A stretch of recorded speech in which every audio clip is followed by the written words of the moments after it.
I don't think it's a coincidence, y'all, that once I got the body confidence and I felt amazing in my skin and I had the body confidence and I'm like, you can't tell your girl nothing.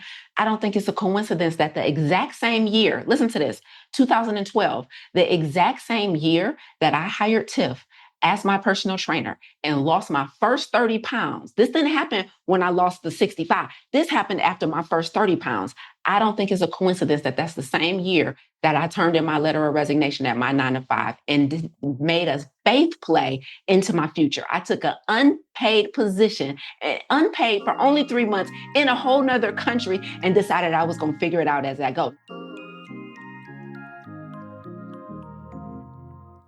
Welcome to the Radical Obedience Podcast, where clarity meets courage and surrender becomes your strategy. I'm your host, Lisa A. Smith. Over the years, people have told me, Lisa, you're the forever voice in my head. At first, I wasn't sure how to take it, but then I realized they weren't talking about me. They were talking about the questions I leave them with, the perspective shifts they can't unhear. So if you ever needed a forever voice in your head that reminds you to choose peace over performance, purpose over pressure, and surrender over control, welcome home. If you're a leader, entrepreneur, or high achiever who looks successful on the outside but feels overwhelmed, exhausted, or unfulfilled on the inside, this podcast is for you. Each week, we'll explore how complete surrender can help you eliminate chronic stress and burnout, gain clarity, and create a life that feels as good as it looks.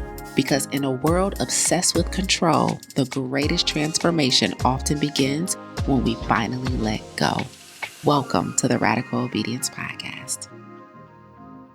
Welcome, welcome, welcome. Let's kick this thing off. Listen, today is all about chronic stress. Today is all about how to prevent premature death, disability from chronic stress. So I'm super excited to have y'all in because tonight is so pivotal because it's all about what happens when you ignore the signs. So welcome in. Hello, everyone. Let's get in today's lesson. I have a lot to share and a lot to teach. And so I'm hoping and praying that you guys are all here with clear hearts and clear minds as we get into what happens when we ignore the signs of chronic stress. So I recently sat down in an interview with my coach, Dr. Eric Thomas. And so today I'm going to share a clip with you guys from that conversation that I think is going to really resonate with a lot of you. But before I share that clip and we get into the physiological impacts of chronic stress and how that can really do damage to our bodies, our minds, I first want to share with you guys why I do this work and a few areas in which I've personally eliminated chronic stress. So I have been a coach now this is my 11th year coaching. And what I know for certain about this work is that a lot of you are dealing with stress. A lot of you have health challenges and health issues, but you're also dealing with a crap ton of stress and not realizing that a lot of your health challenges is coming from the stress that you're dealing with. And because of that, what happens is you guys try to eat right. You try to start exercising, drinking your water, doing all the healthy things, hoping that it will correct the high blood pressure, the weight issues, hoping that it will correct the aches and pains, the insomnia.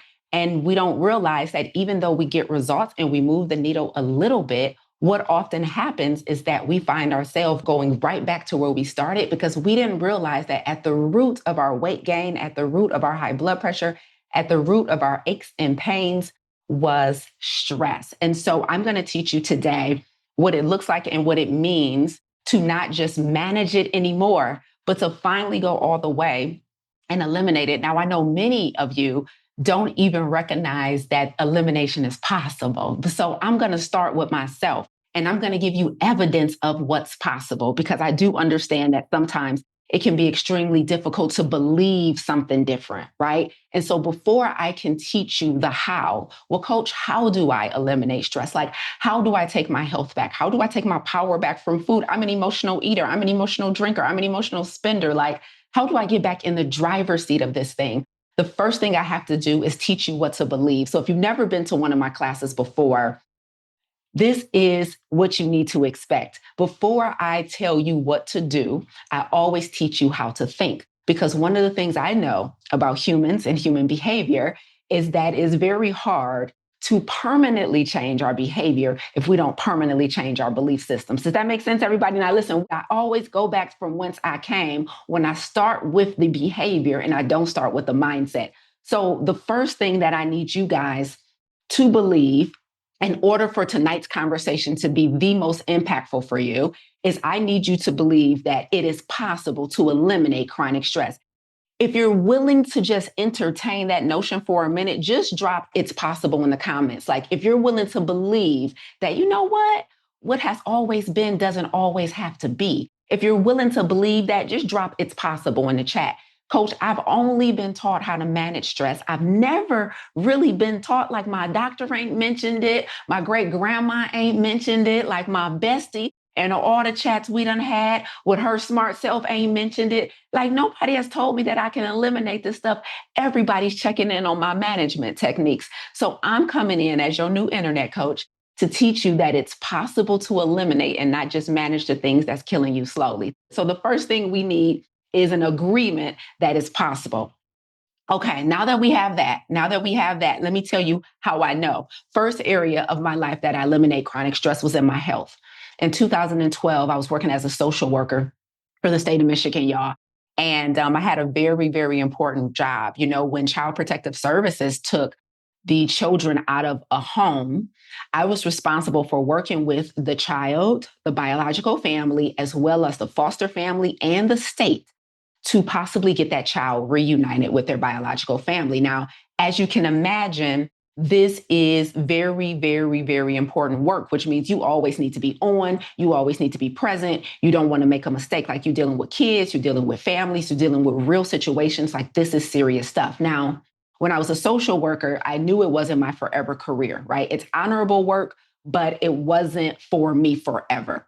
But child, when you're dealing with a court system, child welfare, families, foster families, hostile biological families, because they mad because you the problem for taking their kids. They ain't did nothing wrong, right? When you're dealing with all of that, you can imagine the amount of stress that can come with a job like that. And at that time, when I was working for Oakland County for the state of Michigan, the caseloads were really high. And so the caseloads were really high, which means I had way more on my plate as a social worker. My caseload was much higher than it should have been. So as a result, y'all, when anxiety came up, when it was time for me to go to court, because anytime I had to go to court as a foster care worker, I would get a little anxious. And so when that anxiety came up, I would get nervous. I would stress eat, right? I would feel the anxiousness in my body. And after so many years of feeling that and using food to soothe that, you know, I'm gaining weight. And it came a point where I was super insecure about my body. I mean, I was constantly thinking about what I looked like. Can anybody relate to that? I know I got some people here who like, oh, I know what it means to be feeling constantly conscious about my body, conscious all the time of what I look like, conscious of how my clothes fit, conscious of what other people are thinking of me. Child, these love handles, all these things that didn't make me feel confident in my body. Not to mention, if I'm eating junk and I'm overweight, I don't even always feel good. So not only am I conscious of what I look like physically, the feeling wasn't comfortable either. Okay. Malika said, sure can happen to me. Shanika said, yes, ma'am. Okay, wonderful. And so finally, one day, y'all, I decided to corner my coworker, Tiffany. Now, when I say corner, I must admit, I'm a bit of a bully a little bit. Like, I kind of demand out of life what I want. So I saw Tiffany in the break room one day eating this parfait. She was fit. She had the calf muscles, the arm muscles. She always had her little business casual outfits on, looking real good. And I said, Tiff, do you eat the same thing every day? She said, I do. And we got into a conversation about health. One thing led to another. I found out she was a personal trainer. I booked my first session with her, and the rest is history. The first area that I eliminated stress in was in my health. I started with Tiffany, went on to lose over 60 pounds, and it changed my life. Somebody put in the comments, mental real estate. Just don't ask what that means yet. Just trust me. Mental real estate. Just put it in the comments. Mental real estate. Now, I know we have enough people in the room right now where I know that some of you guys are in the real estate business. And so you understand, in real estate, it's really about taking up space. You understand, in real estate, it's really about ownership, right? of your piece of land. Well, baby, losing weight for me was me buying back my mental real estate. Because remember, I told you guys, I used to spend so much time thinking about my body, thinking about what I looked like, thinking about what I felt like. And I finally did something about it. I decided to not just manage this feeling, I decided to eliminate it. And I hired a coach. I got a personal trainer, started changing the way I was eating. Lo and behold, I lost the weight. And baby, listen, if I didn't have to stay in the camera right now, I'd stand up for y'all if y'all can see this body, okay? Let me tell you something. There is no better feeling than body confidence, especially if you're somebody like me who is on stages all the time. Y'all be seeing the clips on Instagram. I'm constantly in front of people. I'm constantly speaking and teaching. I'm constantly in these streets. Somebody booked me for the stage, baby. I got to put my little black number on in these pumps because you got to look like the product you sell and do. And so, honey, I bought back my mental real estate. Now, some of y'all proud of yourself because y'all buying real real estate. But what would it look like to buy back the mental real estate where the thing that's stressing you out is no longer taking up so much space in your mind? Come on, I'm a real estate developer. Come on, what would it look like? What would it look like to no longer be consumed by the thing that's currently consuming you? I just want you to imagine that for a minute. Because let me tell you what it felt like to be down 60 plus pounds. I could wear whatever I want to wear. I don't have to layer my clothes no more. When I date or when I'm out or whatever, I feel super confident in what I look like and what I feel like. And that's not even talk about, that there's no more aches and pains. There's no more discomfort. I'm not out of breath trying to walk up a flight of steps. I eliminated the stress. I decided not to manage it. Somebody give me a round of applause. Let me see if I can. Y'all see this belly shirt I got on? Don't play with it. Don't play with it, okay? I didn't come to play. Mental real estate. I see everybody trying to buy their first property, their second property, their third property. Girl, the first thing you need to buy is this. Get that mental real estate back. Whatever's taking up space in your mind, put a down payment. What they call it, where's my real estate developers in? What you got to put it in escrow. Consider tonight's class your first escrow payment and buying back your mental real estate for whatever is stressing you out. Just, I don't know all the real estate terms, okay? But consider tonight the down payment on you buying back your mental real estate. I'm sick of thinking about my body. I'm sick of thinking about my health. I'm sick of thinking about how much I hate my job. I'm sick of thinking about my marriage being in shambles. I'm about to eliminate the stress that I only thought I needed to manage. Come on. Where? Where? Okay. All right. Second place, I eliminated chronic stress. Okay. Lisa, center yourself. Okay. The second place I eliminated chronic stress was in the area of my career. Now, I told y'all, stressed out, social worker, child welfare, like a lot. It's a lot. Now, it's honorable work. I have people very close to me, including my mom, who are social workers today. Okay. So it's very honorable work. But when it ain't for you, it ain't for you. Now, clearly, if you ain't been on here longer than 30, clearly you see that this is for me. Like the speaking, the teaching, the coaching, this is my jam. Give me a mic and I'm going off. Right. So clearly I am where I'm supposed to be. And so what happened was, as I was entertaining the idea of leaving my 9 to 5, my state government job where I had benefits and a 401k and all the razzle dazzle that they tell you you're supposed to have in order to live a somewhat decent life. As I was entertaining that, I was also wrestling with the fact of this like job security thing and what am I going to do instead? And y'all, I really, really, really, really wanted to travel and see the world. And so I decided that I was going to start applying for federal internships to live abroad. Well, lo and behold, because I'm God's favorite, I got my first choice, right? So I applied for the federal internship. I said my first choice was to live in Rome, Italy, and work at the United States Embassy. And of course, your girl got it because favor does what favor does. And so I got the internship, but then I went to my job at the state of Michigan because the internship was only for about 3 months. And so I went to my job and I'm like, yo, I'm about to go live in Rome real quick. I'm just going to hop across real quick and I'll be right back in about 3 months. Can I have my job when I get back? Like, I don't want to be paid. I don't want to pay leave. I don't want to take no time. Just want you to hold my job and tell me that when I get back stateside, that I'm going to have a job. And they said, absolutely not. And so I had a decision to make. Now, this is the point where you pause and lean in because some of you are at this point right now. For some of you, your stress is not your health or your body. Your stress is your 9 to 5. Your stress is your job. Your stress is your career. And for a lot of you, you're choosing to stay where you are because of the fear of the unknown. Now, if I'm lying, tell me I'm lying. But if I ain't lying, put you ain't lying in the comments. Some of you guys right now, the major source of your stress, the thing that's taking up your mental real estate, the thing that's consuming you is your career. It is your contribution to society. It either feels misaligned, you don't feel self-actualized, you don't feel like your gifts and talents are being optimized. And if that is you,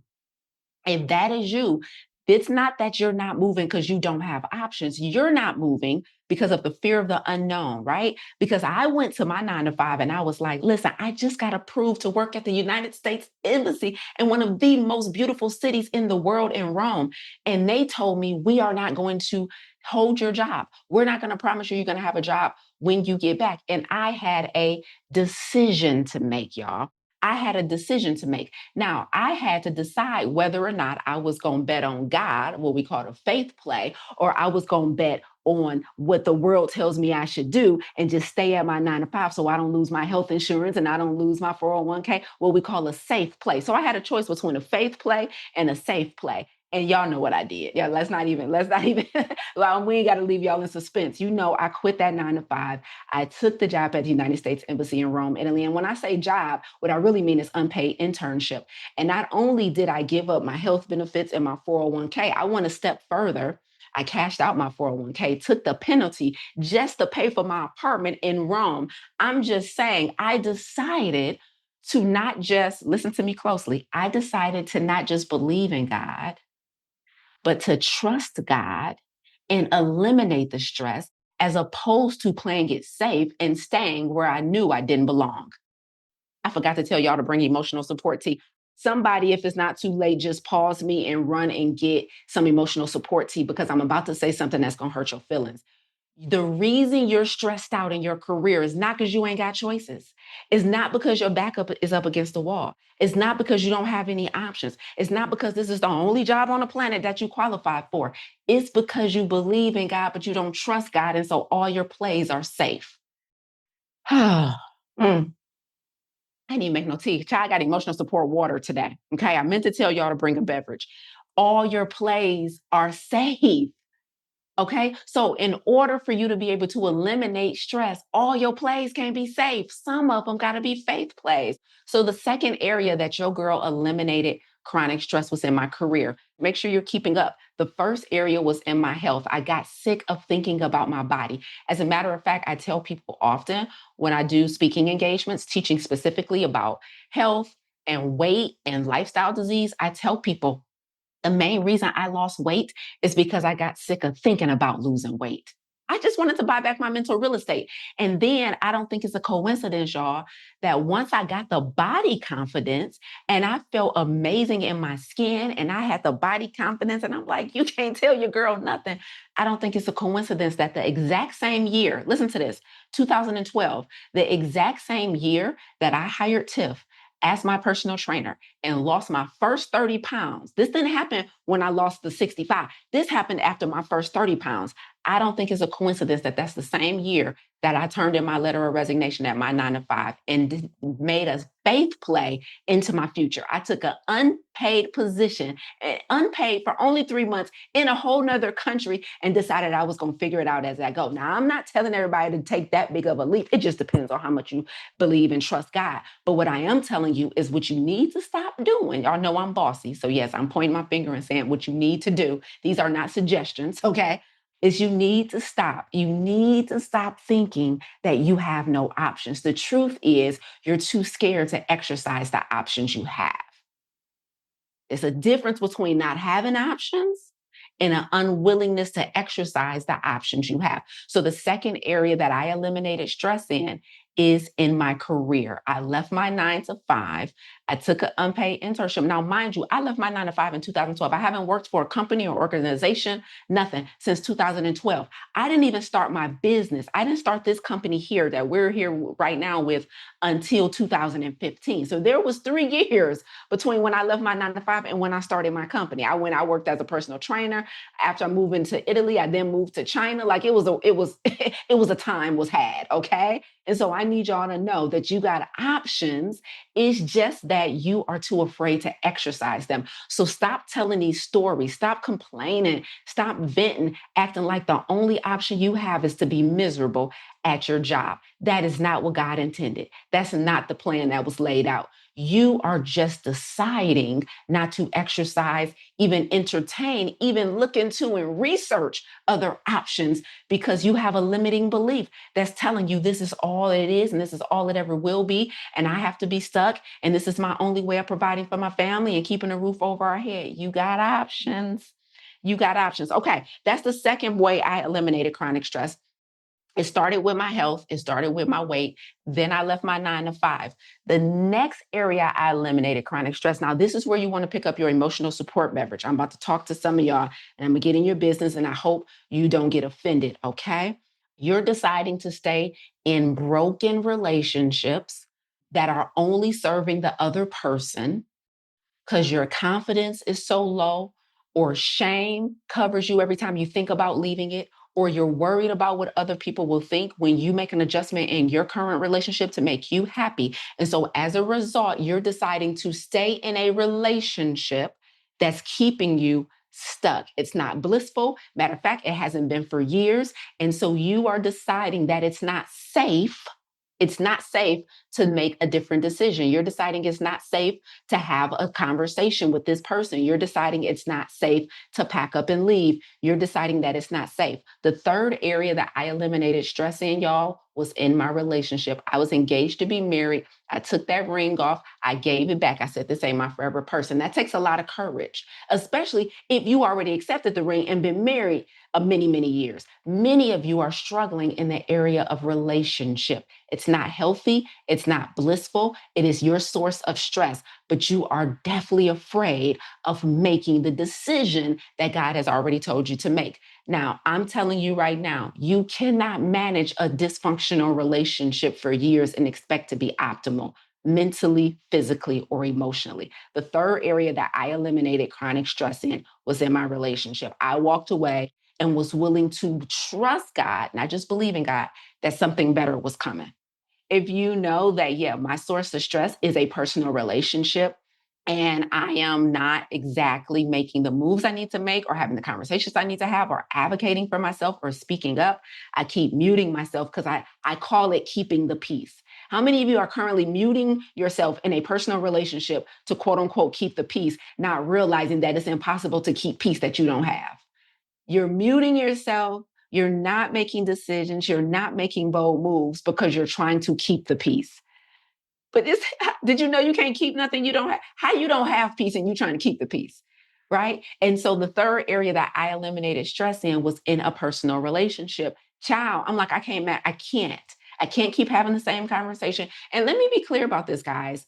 Like, I left a relationship that was not like we were best friends. Like, we were super cool. Like, it wasn't, any crazy relationship drama. It was just like, I got a vision of life that looks like this. You have a vision of life that looks like that. Maybe we're just better off being besties, right? So it wasn't even dramatic, but innately I knew, right? Instinctively I knew. The God voice I knew, right? And so I need you guys to be honest about what isn't and it isn't working. And I don't care if it's a romantic relationship, a familial relationship, a work relationship. If you have a relationship in your life that's taking up a lot of mental real estate, well, everybody needs to be in a real estate business before you leave here today. That's what I came to tell you for real. Whatever is taking up mental real estate, you have to stop just letting it be. You have to stop thinking you're going to just manage the situation. Impossible. It's killing you. It's killing you, right? And so understand, guys, it is not enough to just manage. You have to make bigger and tougher decisions, and you have to make faith play. So that's the third area that I eliminated stress in, was in a personal relationship. I am so blissful now.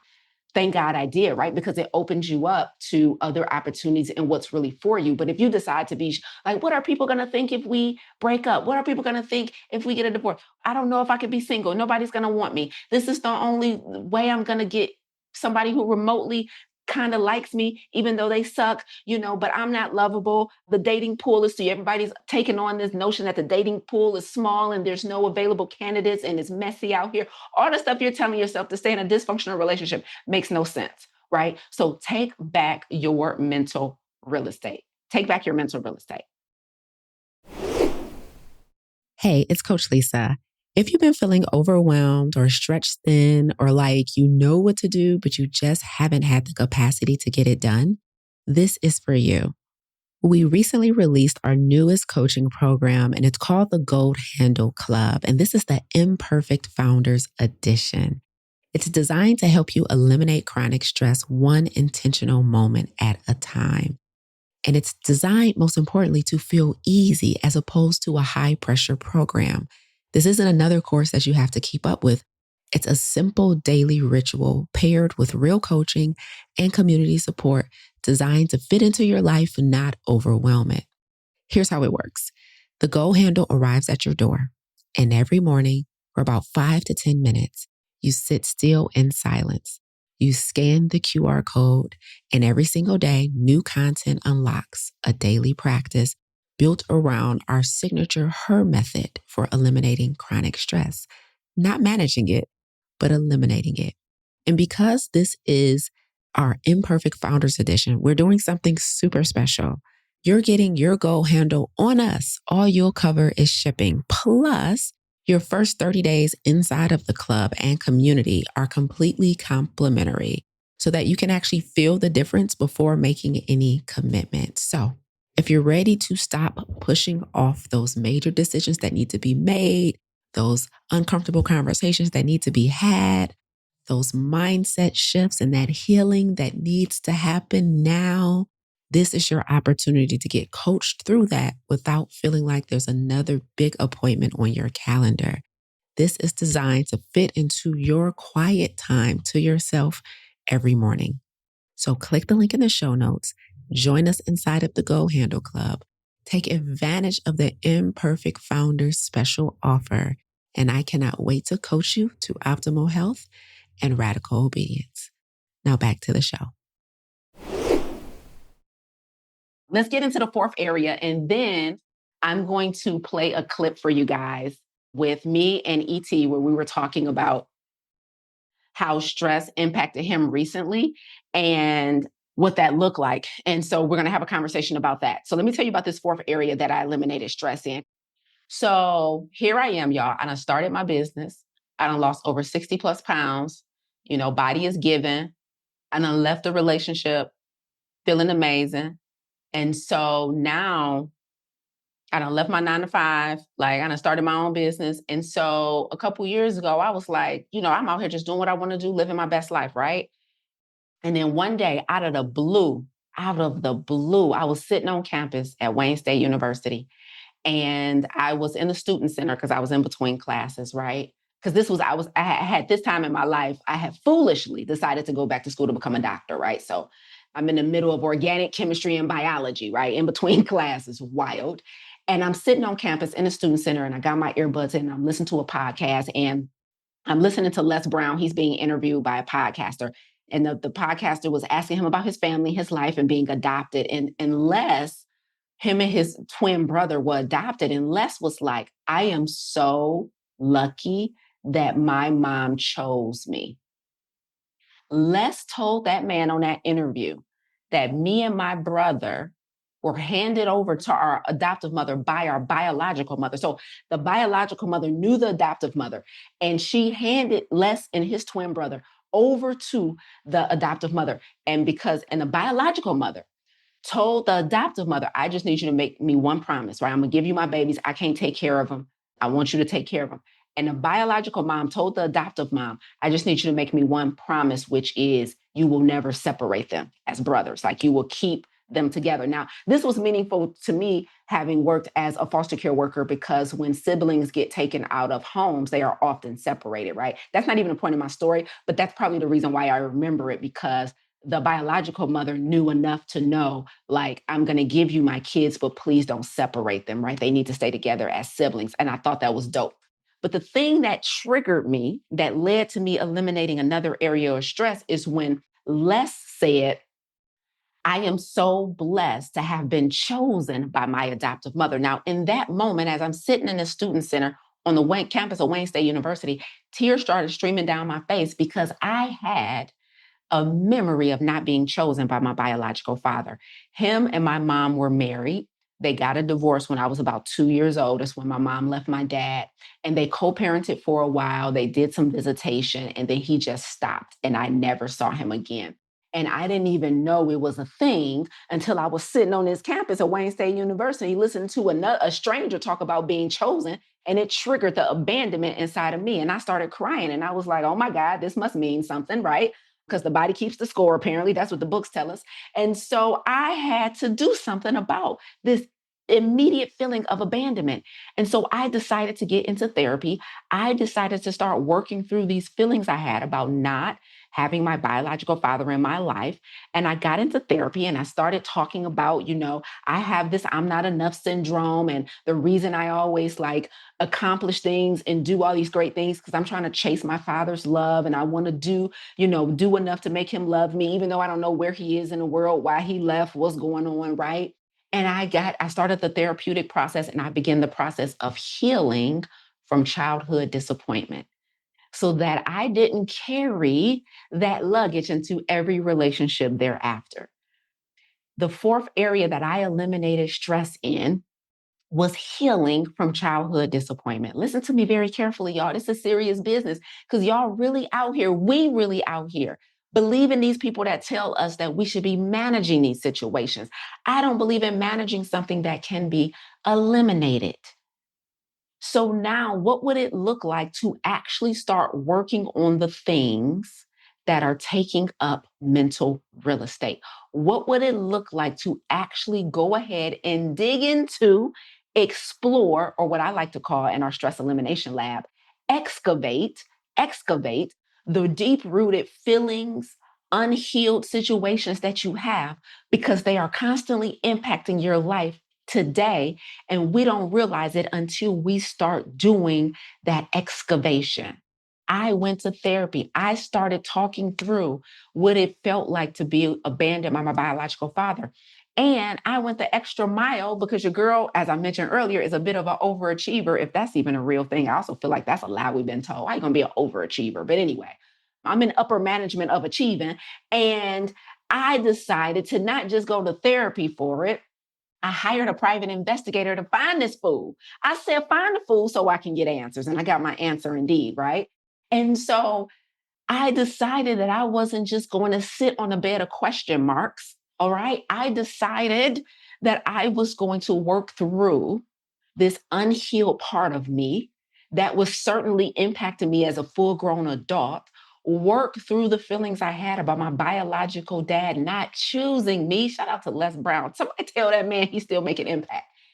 My biological dad didn't choose me, and I decided to do something about it. Instead of just randomly crying about it whenever the moment hits, I decided to go deeper. I decided to get in therapy. I decided to unpack what it meant. What would it mean to find him? What would it mean to find him and get abandoned again? Because that's exactly what happened. Like, how do I get closure around this so I can move into my role as a leader in my company and not have the spirit of abandonment, so that I can move into my next relationship and not have a spirit of abandonment, so that I can move through goals and not have a spirit of abandonment. You don't know what spirit is inside of you until you work through the stuff that hurts you. Okay, y'all? So the fourth area that I eliminated stress in, instead of managing hurt, I worked through all the feelings, and now I can unequivocally say, hand to God, that I am healed from my biological father not choosing me. It don't bother me to talk about it. I don't feel a certain way. I don't show up all weird in relationships about it. I'm not trying to date my daddy. Like, I did the work. Okay. And so maybe that one is for you.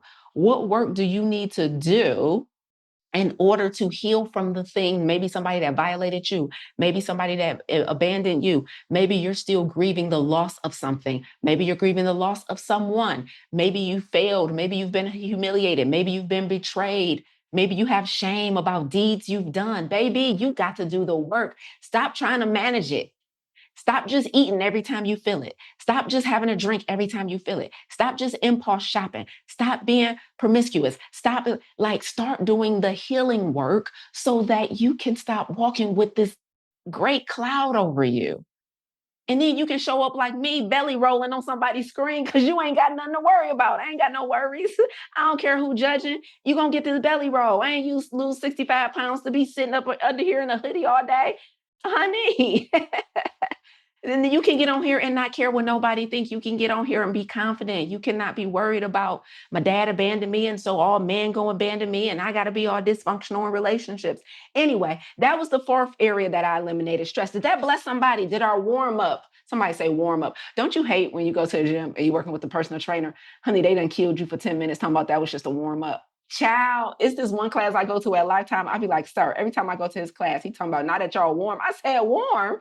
We blazing hot. Let me out of here. Why is the class 60 minutes? You just killed us in the first 10. But anyway, now that the warm up is over, let's get into this clip that I want to show y'all with my coach, Dr. Eric Thomas. I hope that bless y'all. I'm about to play this clip for y'all, okay? It's about 7 minutes. And it is where I recently sat down and he and I were in a conversation about stress. And in this clip, Dr. Eric Thomas is talking about the physical toll that stress took on his body. Now, me personally, and he's been my coach for years, I've been rocking with him for years. I personally had never even heard the full details of this story, right? So I thought it was extremely compelling. Okay, here we go. So I'm about to play the clip. I'm going to hush up so you guys can watch it. We're going to come back. We're going to talk about the physical impact that stress has on your body right after. So that's the plan for the next 20 minutes or so. All right. What was the result of trying to live with two different standards? The standard you personally live by, standard you tried to uphold for other people that wasn't the standard you wanted to live by, but you thought you were doing them a favor. Like, as a result, what did that produce? So, and again, I'm not a medic. I'm not into the medical field, so I don't want to misdiagnose or give it a wrong name. But I would have times in my life where I would literally be speaking, and I'm not going to over exaggerate it, but it still wasn't healthy. I would have a moment in my speaking that my left side of my face would I couldn't talk. Like, I just couldn't talk. I remember one time I did it, I actually walked out. So just in case it was worse than what it was, I didn't want nobody to see it. So I actually walked out, and then I walked back in and finished. So that's why I wasn't tripping, because I finished. But that would happen to me, like, I don't remember, like, in the span of maybe like 5 years, it would happen 2 or 3 times a year. And so I was like, okay, this not healthy. You know what I'm saying? Yeah. And I go see the doctor. They got the questions. You smoke? No. When you stop smoking? I was like, I ain't never smoked. You drink? No. When you stop drinking? I ain't never drank. You eat pork? No. I ain't ate pork since 84. He was like, whoa. Okay, well then if you ain't done none of these, it's only one thing that's causing this, and that's got to be stress. Wow. And I'm thinking to myself, I don't even know what you're talking about. Yep. Like, I don't even know what you're talking about. Like, I don't even know what stress you talking about, bro. Like, I don't got no stress. Why? Because it had become a part of my, you know what I'm saying? The face boy had become a part of my, but here's when I knew, like, okay, I gotta figure it out now. Before it was kind of like, it went away, so I'm good. But when my grandmother died and it happened, I was with Dee and we were outside, and I was like, first time I ever told her. She was like, you good? I was like, nah. I just shook my head like, no, I'm not good. And she was like, what's wrong? And I was like, I can't talk. Like, she knew. I was like, I can't talk. And so she's like, are we taking you to the hospital? That was the first time I really went. And when I got there, they were like, we're going to keep you overnight. And they was like, we didn't find nothing. Like, you know what I'm saying? Like, we was going to give you a shot when you first came in. But it was like, we didn't find nothing. But they did a CAT scan. And so they was like, look, this was probably 10 years ago. I don't know what they said, but with the time frame they said, I remember I was at Michigan State, my last class. He was like, look, you either got to do this paper over again or I'm going to fail you. And I was like, all right, I'm gonna do it over again. But I remember like doing this whole paper and hearing him say, and that was the first time it happened. But I didn't know what it was because it wasn't long. You know what I'm saying? So it was like I got in the car and I felt something, went in the house, and I was good. But that was the first time. But when the doctor said, hey, when we did a CAT scan, nothing serious, but we saw a little mass. Mm. We don't know what it is, but we know that it was stress. Like, we can't tell you that it was whatever because you look like you straight, but something happened and it left that mark on your brain. And I knew it was that class and the stress from that class. Mm-hmm. And so it was like, all right, E, this is God showing you. And then we had somebody at our church who had a stroke, right? So that person had a stroke, lost their ability to like words. Like there's certain words and they're a word master. Mm-hmm. And I was like, ooh, and then around that time, Jamie Foxx had gone through whatever. I don't know what Jamie was going through, but I knew it was rough because he was in it. And I just assumed it's probably something around the stroke boy. You feel me? And then Didi started saying, like after we left the hospital, Didi started saying, Eric, it's the silent killer. Like you keep telling me you don't feel it. Yeah. You keep telling me you good. I feel you, but I'm trying to tell you, that's why they call it the silent boy. And so I was like, all right, cool. So to me, that was when my grandmother passed and it happened, I knew stress. Before I didn't know that was stress. I knew grandma was stressed because they lied and told me she's out, she's good. And then they called me back and was like, she didn't make it. Mm. And I knew I was stressed because I was like, I was in Chicago and I didn't go to the hospital because my grandma was like, boy, I'm good. I'll go through this. She ain't never been sick before. And so the stress was, you missed that opportunity. Yeah. You should have gone. And so I knew that was stress. Okay. And so went to the hospital the whole nine. So after that, I was like, okay, God, I still don't know what to do per se, but I know something is wrong and I need to do something about it. So what was the point where you were like, all right, something got to change. Yeah. I'm trying to uphold two different standards, one for me and one for the people I lead. Yeah. Right? So it's manifesting in my health. Yeah. Right? It's impacting different areas of my life. So what made you finally say, I'm about to do something different? New information. What was that? A challenge. I don't even remember the name of it. You got to tell me. I don't even know the name of it. So that was the moment, like when we did sure. APOC last September. No question. Okay, so APOC last September. What I do a 5-day? Yeah, maybe a 5-day challenge. Yeah, I did a 5-day health challenge with the church. Yeah, right. And then you got some new information. Yeah. And you was like, okay, I'm about to take different decisions. Yeah, day one. Oh, we nice out the part on day one? Oh, day one. Oh, we will. Okay. Day one. Okay. And I'm telling you, two things happened. I got the information and I heard people refuting the information, and that's how I knew it was real. Mm. That's how I knew it was real. I was like, ooh, I just heard something. And then I hear people, you know how people do they, and I was like, oh no, this is real because they are fighting it. Ooh. So this is real. Because I didn't know at first. I was like, maybe what she just said is right. I don't know. Maybe I just wanted to be right. Yeah. You know what I'm saying? Because of what I'm going through. But when I saw grown people like fighting it, I was like, oh yeah, no, this is, got it, Lord. I hear you. Listen. Did y'all catch it? Did you hear it? The impact of chronic stress, right? The impact of chronic stress. So during that clip, y'all, Coach broke down a couple of things, right? He shared how he had a physical response to the stress that happened repeatedly.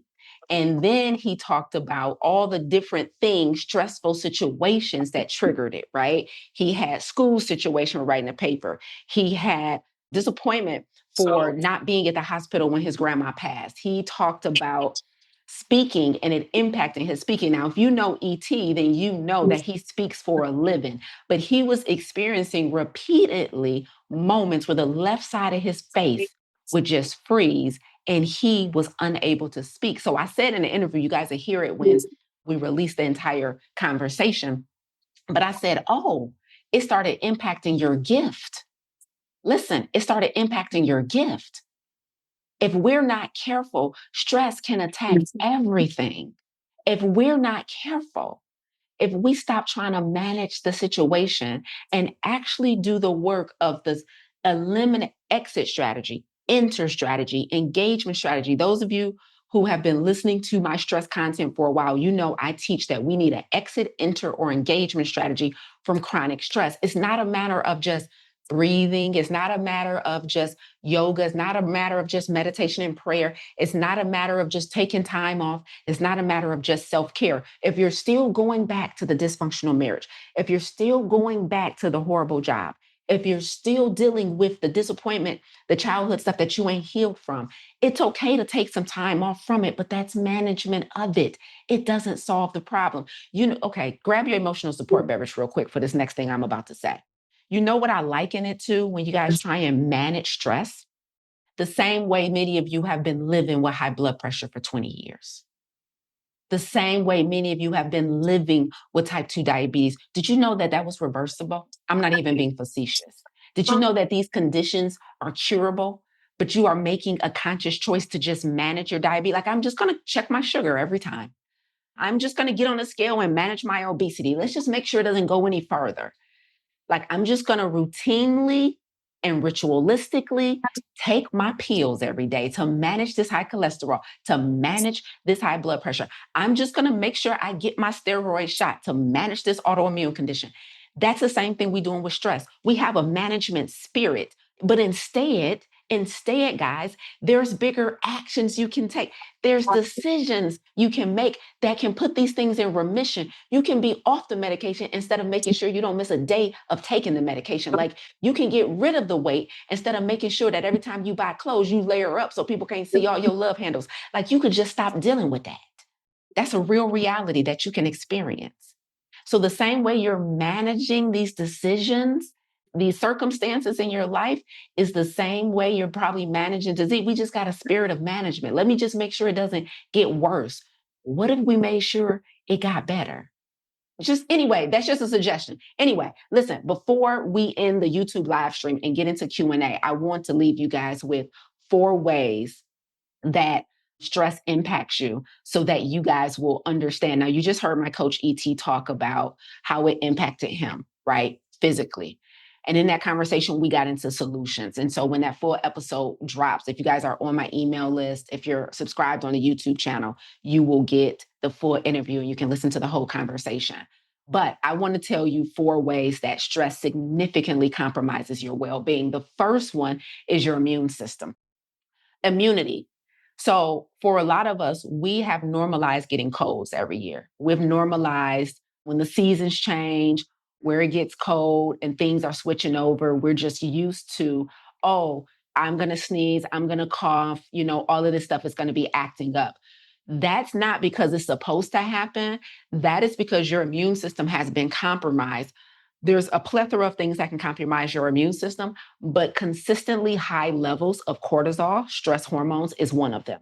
Because when you are chronically stressed and your body is constantly being flooded with stress hormones, it's sending a signal to your brain that you are in danger. And when your brain gets that signal that danger is looming, it literally turns the volume down on all other systems in the body, including the immune system, the endocrine system, the digestive system. Everything is compromised when you're stressed. So when we do our 5-day stress elimination lab, I think it's on like day 3 or 4 where I teach this mechanism. I literally show how stress can eventually turn into a diagnosis because the stress hormones flood your body.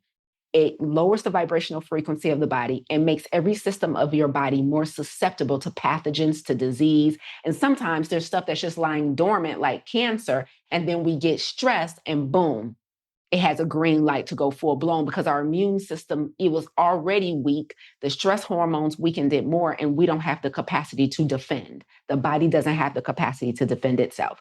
And so the first area, if you want to avoid your stress turning into disease or diagnosis, you have to make the tough decisions, have the conversation, make the faith plays and not just the safe plays, or else that stressful thing is going to continue to escalate. Does that make sense, everybody?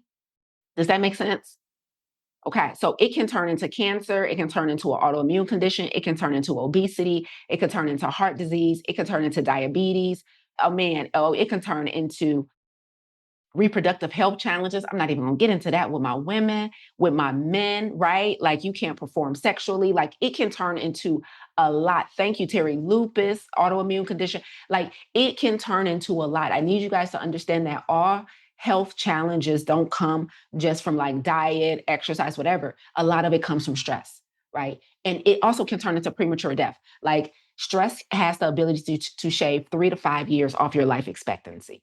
So when you hear me preaching and yelling at y'all about making bigger, bolder decisions as opposed to choosing to stay in situations because you're too scared to move, it is for this reason. It is because I know what's at risk. And I also know what's at bliss. Okay. Oh, wait a minute. I might have to freak that out a little bit. I know what's at risk and I know what's at bliss, meaning because I've done the work to eliminate the stress, I know what's on the other side of making the bigger decisions, right? And so I know what's at risk: disease, premature death, disability, a life where you don't feel fulfilled. And then I know what's at bliss: when you do the hard work to get rid of the weight, when you do the hard work to leave the toxic relationship, when you do the hard work to leave the 9 to 5 and do what you're really meant to do. Like I also know what's on the other side of that because you're looking at it. Okay. All right. Number 2, the second way that chronic stress significantly impacts you is your ability to make decisions. Okay. Let's talk about your decision making skill. This is very biological, right? This is just pure science.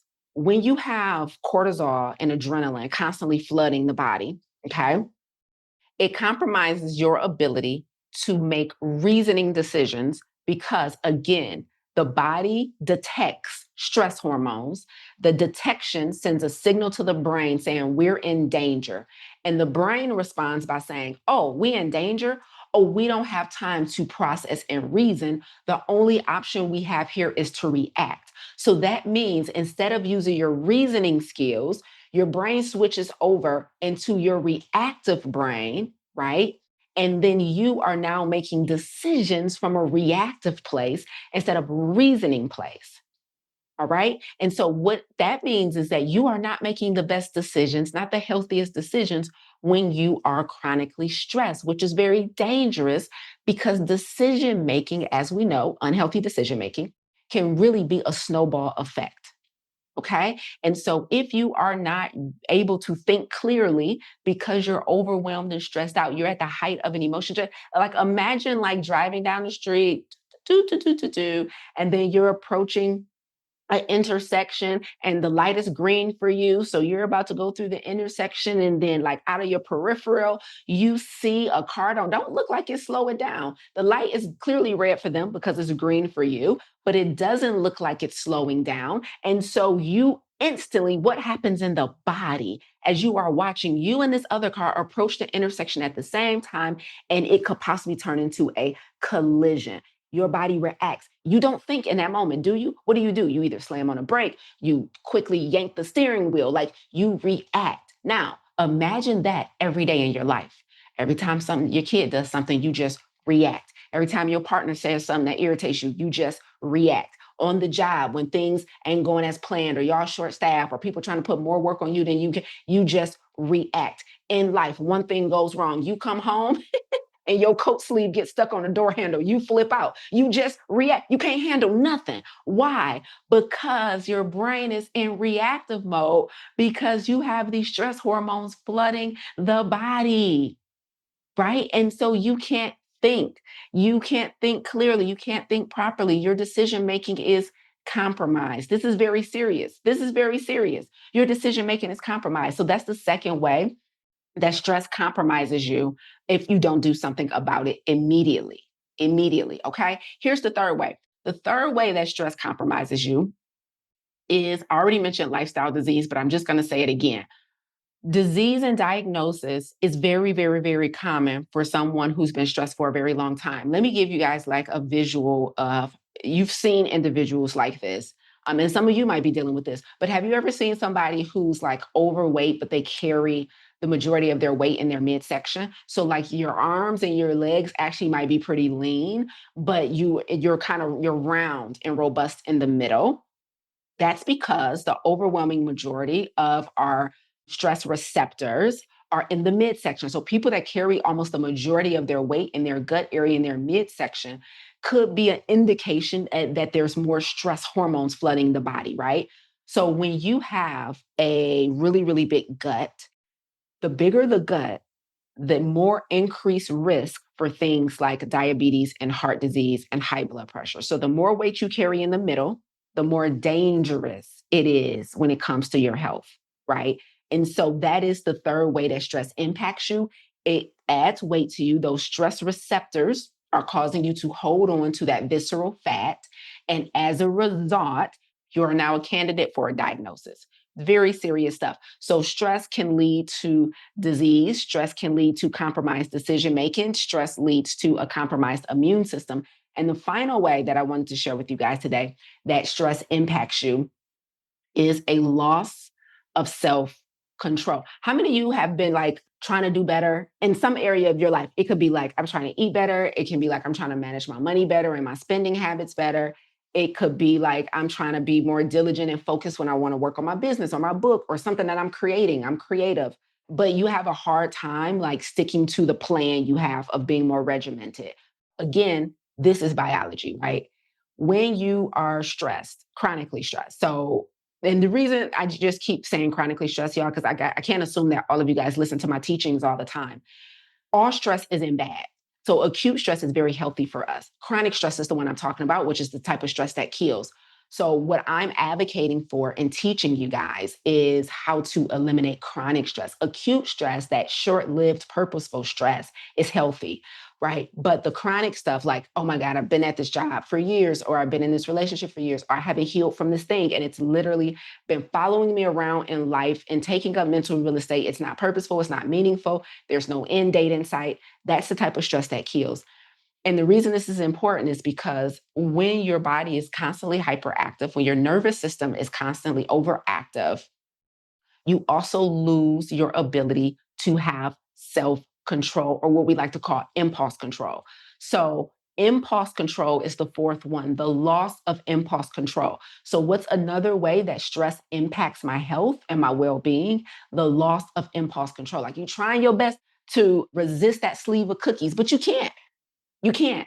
Like, you do good for most of the day, but eventually you cave. You do good for most of the week, but eventually you said you was going to stay away from the alcohol. You can't do it. You said you're going to stay away from the chips. You can't do it. You said you're just going to stop Netflix and chilling and finally get consistently workout. You do a few workouts, then you fall off again. Check in with stress. A lot of times we think that one thing has nothing to do with the other, but the fact that you are miserable in your career is also the reason why you can't let go of potato chips. The fact that you are miserable in your relationships is also the reason why you can't exercise consistently. Like, the fact that you don't feel like you're doing meaningful and purposeful work is also the reason why you can't focus and start that business. Like, I need you to understand that biologically, there's a loss of impulse control when your nervous system is overactive, when you are constantly being flooded with stress hormones. Does that make sense, everybody? So I needed to pull it together and get you guys to see the body, the mind, the spirit is impacted with chronic stress. It's impacted with chronic stress, and it's so dangerous. Does that make sense? Thank you for joining me for this episode of the Radical Obedience Podcast. If today's conversation resonated with you, don't keep it to yourself. Share it with someone who may need a little more peace, clarity, and courage in their life. And if you're ready to discover what's really driving your chronic stress and overwhelm, and what's required to make your obedience more radical, visit lisaangelsmith.com/radical obedience, or just click the link in the show notes to take our Radical Obedience Assessment. Until next time, remember, the goal isn't to control everything.